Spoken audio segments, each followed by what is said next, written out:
Bonjour et bienvenue sur Calendridel. Aujourd'hui, nous allons parler de la création d'ordonnances infirmières dans les dossiers de soins de Calendridel. Rendez-vous dans le dossier d'un patient, ici le patient test patient, puis dans la partie fichier. Dans la partie fichier, on retrouve notamment le bouton pour charger un nouveau fichier, notamment une prescription médicale, une photo de plaie et autres, et un autre bouton créer ordo, devis, bon de vaccination et autres.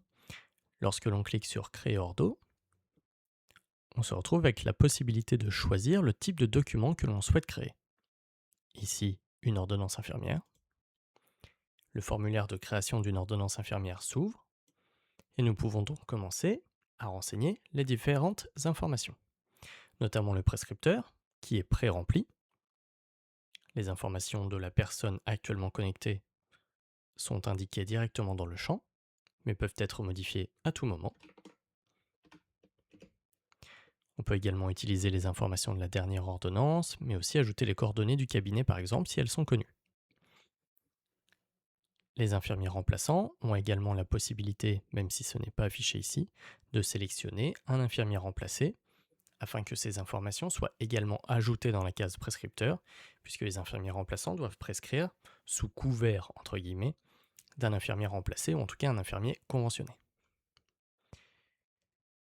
On peut également ici renseigner les informations du patient. Elles sont également pré-remplies, en tout cas tout ce qui peut être connu, donc notamment l'identité du patient, la date de naissance et le numéro de sécurité sociale. La date de prescription. On peut cocher ici si le patient est bénéficiaire d'une ALD ou non. Et on arrive enfin à la partie prescription. Ici, nous avons 4 choix disponibles: des pansements ou dispositifs médicaux, des examens biologiques, des vaccins ou une prescription libre. Dans chaque partie, par exemple la partie pansement dispositifs médicaux, on retrouve l'item prescription libre également, pour pouvoir prescrire un pansement que l'on ne retrouverait pas dans la liste.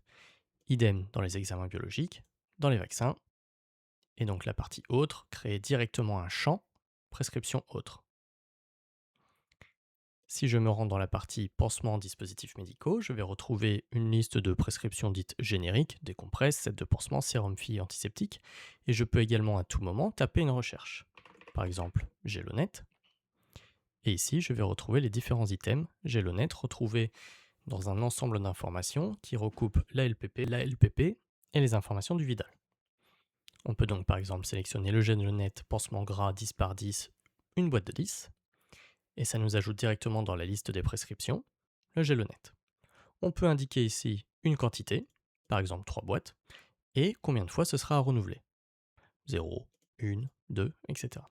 Pour chaque item, on peut également indiquer si cela fait partie de la prise en charge ALD ou non du patient. Dès que je sélectionne une ALD pour une des prescriptions, la case bénéficiaire d'une ALD se coche automatiquement en haut. Si je me suis trompé de prescription, je peux cliquer sur les 3 petits points ici et choisir retirer la prescription. Je valide et ça me la retire. Autre chose, en cliquant sur les 3 points d'un item prescrit, on peut sélectionner ici gérer détail de prescription et ajouter n'importe quel détail que l'on veut faire apparaître en plus de la prescription au niveau de cet item. On a donc vu ici la partie pansement dispositifs médicaux. On peut également taper compresse par exemple. On se retrouve avec plein de choix de compresses disponibles. On peut taper bande pour se retrouver avec les bandes de crêpes, les bandes extensibles, etc. Dans la partie examen biologique, nous allons retrouver les différents examens que nous pouvons prescrire depuis fin juin 2026, notamment dans le cadre de la santé sexuelle, du sevrage tabagique, de l'INR, en cas de pathologie ou de symptômes de pathologie, des examens urinaires et le suivi du diabète. Dans les parties où il y a plusieurs prescriptions possibles, comme par exemple ici toutes les sérologies, on peut les sélectionner une par une, mais on peut sélectionner aussi l'option toutes les sérologies. Elles sont donc toutes ajoutées d'un coup. Comme pour les prescriptions de pansements et dispositifs médicaux, en cliquant sur les 3 points d'un item, on peut retirer la prescription ou gérer le détail de prescription. Là où un pansement ou dispositif médical peut apparaître plusieurs fois sur la prescription, un examen biologique n'apparaîtra qu'une seule fois. Si je reclique sur sérologie hépatite B, elle ne pourra pas être rajoutée. Dans la rubrique vaccins, nous allons trouver les différents vaccins du calendrier vaccinal, notamment le BCG, DTPC, etc. Pour chaque partie, que l'on peut ouvrir directement, on retrouve les différents vaccins qui sont listés sur le calendrier vaccinal officiel. Il est conseillé de toujours suivre les recommandations vaccinales et notamment le calendrier vaccinal. Et pour rappel, la plupart des prescriptions des vaccins nécessitent une formation à la prescription. Et enfin, le champ autre libre, comme montré tout à l'heure, permet juste d'ajouter un champ libre sur lequel on peut donc prescrire des choses que l'on n'aurait pas retrouvées dans les autres parties. Pour rappel, comme dit tout à l'heure, dans chaque partie, pansement, examen, vaccin, etc., on retrouve l'option prescription libre. Par exemple, je veux prescrire un pansement que je n'ai pas retrouvé dans la liste.